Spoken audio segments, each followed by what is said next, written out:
Hi, I'm Vicky. I'm one of the Children's Occupational Therapists at the Royal Berkshire Hospital.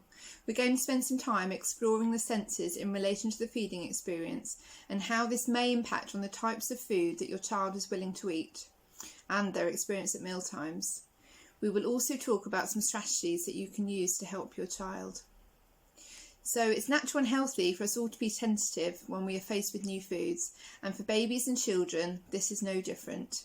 We know that many toddlers will go through a stage of losing interest in food, which most will grow out of, but occasionally there may be other reasons contributing to this, and one of which could be your child's response to the sensory information they experience around foods. During the day, we take in a variety of information through our senses, and the experience of feeding is included in this.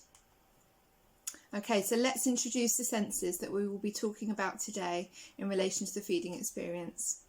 So we have movement, touch, visual, sound, taste and smell. These are all senses that we may experience when we are eating.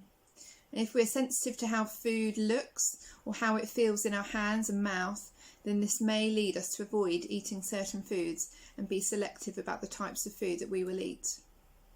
This can be worrying as a parent, and hopefully we can help you to understand some of what might be happening with your child and give you some tools to help you introduce new foods and make mealtimes easier.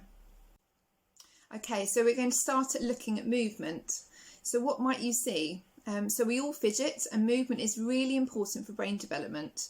However, you might notice that when your child is seated at the dinner table, they may fidget more often, or maybe they're not able to sit for very long and constantly get up and down from the table. Some children will find it difficult to keep a good sitting balance, or their posture might be slumped, or they may lean on the table for support. And this might be because they don't have the muscle strength to keep their posture upright. So what can you do to help? So it's really important that you ensure that your child's feet are supported on a stable surface, such as on the floor or on a step. If your child finds it challenging to keep good balance on a normal sized adult dining chair and their feet are unable to touch the ground, we would recommend you add a step for them to put their feet on, or look at alternatives such as multi-height chairs, which can often be adjusted up until the age of 10. If your child has good balance and posture but seems to fidget and move at the table, wobble cushions can be really helpful in providing them with some movement while they're sat down. But we wouldn't recommend that you would use these for children that have difficulty keeping themselves upright, however. It can also be helpful to carry out a movement activity with children that are very fidgety and like to move, and you can do this before they sit at the dining table. Some examples that you could use at home are jumping on the spot or marching. You might try wall push-ups, or maybe try some animal walks. And you can do these for 2 or 3 minutes before you expect them to sit down at the table. Okay, so next we're going to think about touch, and this relates to how food might feel on your hands or in your mouth. Maybe your child has difficulty moving on from smooth purees or lumpy foods, gagging or spitting at any lumps that they might find.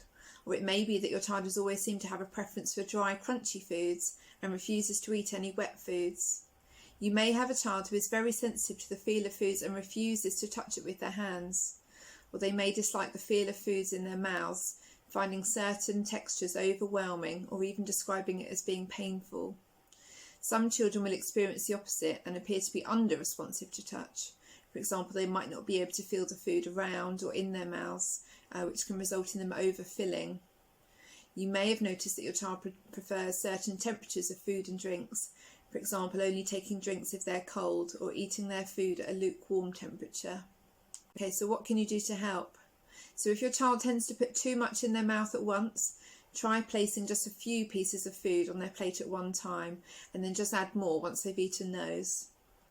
For children that are very sensitive to the touch and the feel of foods, touching food, getting messy and encouraging your child to take part in messy play activities is a really important part of their development. It provides them with exciting tactile and sensory experience, which helps them to understand their senses. Crunching and squeezing foods in their hand is a great way, away from mealtimes, to become familiar with the feel of foods with no expectation of eating it. If your child can't tolerate the feel of food on their hands, try using utensils instead to touch the foods. Okay, we're going to talk a bit about messy play. Messy play is really important part of this, getting used to the feel and the touch of foods. Allow them to get messy. As a parent, you might have found this difficult, but messy play is important for your child, and mess is okay. So we're going to just give some ideas of how to introduce messy play. Okay, so we might want to start with some sort of dry, non-sticky textures. Things like dried rice, dried pasta, sand. And once your child is comfortable with those dry textures, then we suggest that you move on to the next stage, which would look at touching damp textures, things like damp sand, water play, Play-Doh, maybe playing with cooked rice or cooked pasta, mashed potato even. Bubbles is a really fun way to just get used to different textures on the hand and on the skin. Once your child is happy with those textures, then we would suggest you move on to the wet, sticky textures, colourful textures. Corn flour and water is really good fun. Get them involved with cooking with you, make some bread dough, biscuit mixture, and encourage them to use their hands to help you mix. Play with baked beans, maybe do some finger painting or hand painting. Shaving foam, maybe you could hide some toys in there, drive some cars through for them to find and have fun that way. Do some arts and crafts, sticking with non-toxic glue, maybe even make some slime together just to get them used to those different textures and have fun whilst doing it. If you've noticed that your child quickly wants to wipe their hands, what we would suggest is that you don't suggest that your child needs to wipe or wash their hands. Obviously, if they become upset or distressed, then provide them with tissues or wipes to clean, and encourage your child to wipe their hands independently if they're able to. Also, you can show them how to rub their hands together to make the mess go away that way. Allowing your child to have different textures on their hands just helps them become comfortable with having the mess on their hands.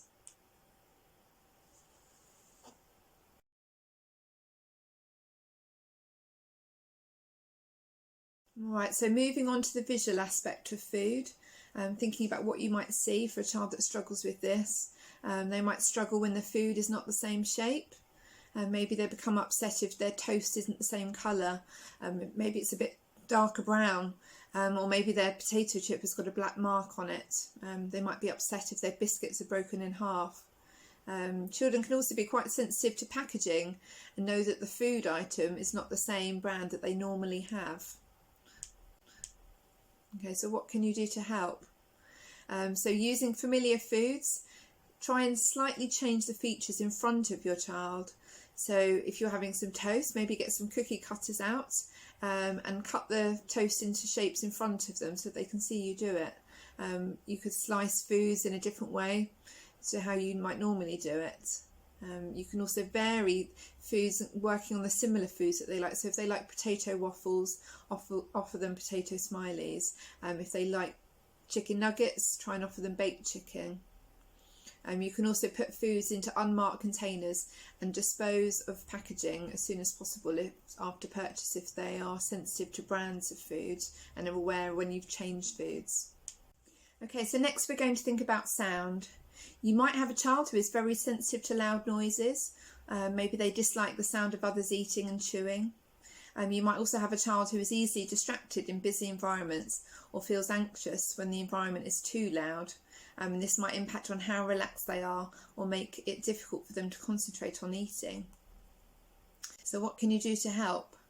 So depending on the age of your child and whether or not they would tolerate using them, ear defenders can sometimes be useful in dampening down loud noises, but these should only be used when the noise cannot be tolerated and removed after this and not worn all the time. Sometimes listening to background music can be helpful to provide a distraction so that your child is not focusing on the sound of the foods and eating. You might also find it helpful to allow your child to eat in quieter areas. For example, if you're eating out, choose a quieter area of the restaurant. And if your child is in nursery or school, it might be that going into the dining hall first, or maybe they prefer to eat in the classroom with a buddy. The last sensory systems we're going to talk about are taste and smell. So we've put these two sensory systems together as they're very closely interlinked. So firstly, thinking about taste, maybe your child has a preference for very strong or spicy or sweet flavours. Maybe they cover everything in their favourite sauce so that it all tastes the same. It might be that they only like bland foods, such as plain pasta or plain rice. Some children can be very sensitive to the smell of foods, and they can be put off by strong smells, which might cause them to gag, feel like they're going to vomit, or they might just complain very strongly about it. So what can you do to help? So we'd encourage you away from mealtimes with your child to explore different flavours, and just start with exploring on the fingers or on their lips. This is a very gradual process before your child will accept the foods into their mouth, and can be a very long process also. But licking foods and having them on the lips is a great way to try new foods without actually needing to take a bite. You could try using different sauces to change flavours. This could be done gradually, and you might just want to start by trying with dipping their favourite foods into new sauces. When trying new foods, we'd suggest that you have a safe plate or a napkin, which your child knows that they can spit the food into if they don't want to swallow it. In the next section, we will explore in more detail about how we can introduce new foods. We're going to spend some time thinking about how we can introduce new foods. So when looking at introducing new foods, there are a number of steps that need to be achieved before you would expect your child to get to the end target of eating. So first, they need to be happy looking at the food. And once they're happy with this, then we can look at moving on to touch. And initially, this might just be poking with one finger, but make sure you give them praise for what might seem like a very small step. Once they're comfortable with this, progress onto smelling or licking the food. And then the final steps would be taking bites and then eating and swallowing the food. So when you're going through this process, try and copy what your child does with the food and then model something back to them a little bit harder. So for example, if they poke it with one finger, maybe you could squash it with your hand. If they look upset with this, then just take a step back and go back to poking it again, taking it back to the easiest step that they were happy with and able to tolerate. But just remember, be positive about very small steps, reward them with high fives, say good job, and even if they don't manage to touch or try anything, always be positive. It might just be you say, nice try, well done, we can try again another time.